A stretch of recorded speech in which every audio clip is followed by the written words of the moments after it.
Kayaknya kalau aku boleh jujur dari awal, ada satu hal yang sering banget menempel dalam hidupku. Rasa takut ditinggalkan. Kadang aku suka bercanda, bilang kalau nama tengahku sebenarnya bukan Eka, tapi takut ditinggalkan. Jadi lengkapnya, Yayu takut ditinggalkan Kustari.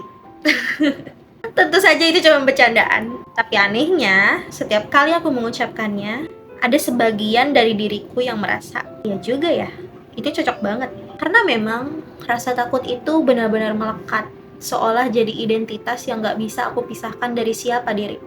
Kalau aku tarik ke belakang, hidupku bukan dari kisah keluarga ideal yang sering digambarkan dalam sinetron atau film keluarga. Aku nggak tumbuh besar di dalam suasana penuh tawa, pelukan, dan kata-kata lembut. Masa kecilku justru banyak diwarnai oleh teriakan.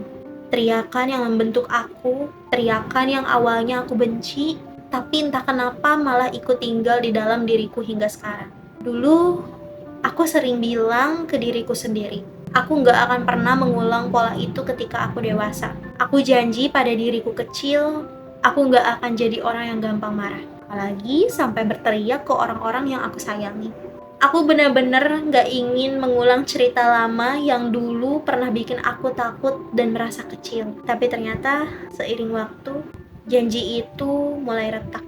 Aku pelan-pelan menyadari bahwa pola yang dulu aku benci justru keluar dari dalam diriku sendiri. Aku menjadi orang dewasa yang tanpa sadar sering teriak. Bukan karena aku pengen, tapi karena aku nggak bisa mengendalikan rasa kecewa atau marah pada diriku sendiri. Dan ironisnya, orang yang paling sering kena luapan itu justru orang-orang yang sayang sama aku. Setiap kali itu terjadi, aku selalu merasa bersalah. Rasa bersalah itu datang berlapis-lapis. Pertama, karena aku bikin mereka sakit hati. Kedua, karena aku sadar aku mengulang sesuatu yang dulu aku janji gak akan pernah aku lakukan. Dan ketiga, karena aku merasa semakin gak layak dicintai. Nah, dari situlah muncul ketakutan lain. Aku bukan hanya takut menyakiti, tapi juga takut ditinggalkan karena aku menyakiti. Aku takut ketika orang-orang yang aku cintai akhirnya merasa udah cukup. Aku nggak sanggup lagi sama Yayu. Rasa takut itu begitu kuat sampai-sampai aku sering menahan orang lain untuk tetap ada di situ. Aku berusaha sebisa mungkin dengan cara apapun agar mereka nggak pergi.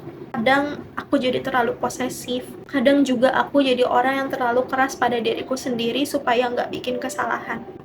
Dan kadang aku menjatuhkan harga diriku di depan mereka, agar mereka bisa tetap tinggal. Aku tahu itu melelahkan, bukan cuma untuk aku, tapi juga untuk orang-orang di sekitarku. Dan di titik tertentu, aku sering bertanya, kenapa aku seperti ini? Kenapa rasa takut ditinggalkan bisa begitu menguasai hidupku? Kalau dipikir-pikir, jawabannya mungkin karena aku belum pernah benar-benar bisa memaafkan diriku sendiri. Aku masih sering menuntut kesempurnaan dari diri. Kalau aku salah sedikit, aku langsung merasa dunia runtuh. Aku langsung merasa semua orang akan pergi, semua orang akan menyerah, semua orang akan ninggalin aku sendirian. Dan rasa takut itu bikin aku gampang panik, gampang curiga, gampang overthinking. Misalnya hal sederhana kayak pesan yang gak dibalas lama, itu bikin aku cukup kalut. Aku bisa mikir sejauh itu, apa dia udah bosan sama aku? Apa aku ada salah? Apa dia udah gak butuh aku lagi? Bayangin, hanya dari sebuah notifikasi yang gak muncul, aku bisa bikin skenario utuh tentang perpisahan. Capek? Jelas capek. Tapi itu kenyataan yang sering aku hadapi. Kadang aku iri sama orang-orang yang bisa santai. Mereka bisa dengan tenang bilang, ya udah kalau dia sibuk ya nggak apa-apa. Kalau dia mau ninggalin ya nggak apa-apa. Sedangkan aku, otakku langsung menyiapkan naskah tragedi. Dan tragedi itu sebagian banyak hanya terjadi di kepalaku sendiri. Kalau aku harus jujur sama kamu yang lagi nonton, aku belum selesai dengan semua ini. Aku masih struggle sampai sekarang. Aku belum bisa dengan percaya diri bilang aku udah sembuh, aku udah nggak takut lagi. Enggak. Aku masih di fase naik turun. Ada hari-hari ketika aku bisa merasa lebih tenang, lebih bisa menerima kalau orang memang punya kehidupannya masing-masing. Tapi ada juga hari-hari dimana aku balik lagi ke pola lama. Panik, cemas, merasa nggak cukup. Aku rasa nggak apa-apa kalau kita jujur dengan itu. Aku gak mau menutupinya dengan kalimat manis yang seolah-olah aku udah jadi manusia kuat tanpa luka. Karena kenyataannya aku masih rapuh. Dan aku percaya ada banyak dari kamu yang juga merasakan hal yang sama. Aku sering bilang ke diriku sendiri, mungkin rasa takut ditinggalkan ini adalah bagian dari menjadi manusia. Kita semua di lubuk hati terdalam ingin diakui, ingin dicintai, ingin punya tempat. Gak ada satupun dari kita yang benar-benar pengen sendirian. Jadi wajar kalau kehilangan orang penting terasa menakutkan. Tapi masalahnya, pada sebagian orang, termasuk aku, rasa takut itu terlalu besar sampai-sampai mengendalikan hidup. Aku pernah mencoba menenangkan diri dengan menulis catatan kecil. Misalnya, aku tulis, ya yuk, kalau orang pergi, itu bukan berarti kamu gagal. Itu hanya berarti mereka punya jalannya sendiri. Kedengarannya sederhana, tapi percayalah, menulis kalimat itu aja butuh keberanian besar buat aku. Karena di dalam kepalaku selalu ada suara lain yang bilang, enggak, kalau mereka pergi, itu karena kamu nggak cukup berharga. Suara-suara itu sering bikin aku lelah. Mereka seperti musuh yang tinggal di dalam kepalaku sendiri. Dan aku rasa bagian terberat dari perjalanan ini bukan hanya menghadapi kemungkinan orang lain pergi, tapi juga menghadapi suaraku sendiri yang terus bilang kalau aku nggak layak. Tapi di tengah semua itu, ada hal yang pelan-pelan aku sadari. Rasa takut ditinggalkan ini juga ngasih aku pelajaran. Pelajaran bahwa aku harus belajar mencintai diriku sendiri. Karena kalau nggak bisa duduk tenang dengan diriku, kalau aku nggak bisa percaya bahwa aku cukup, maka aku akan terus ketergantungan sama validasi orang lain. Dan itu nggak sehat sama sekali. Sekarang, meskipun aku belum selesai, aku mencoba satu hal. Lebih jujur pada diriku sendiri.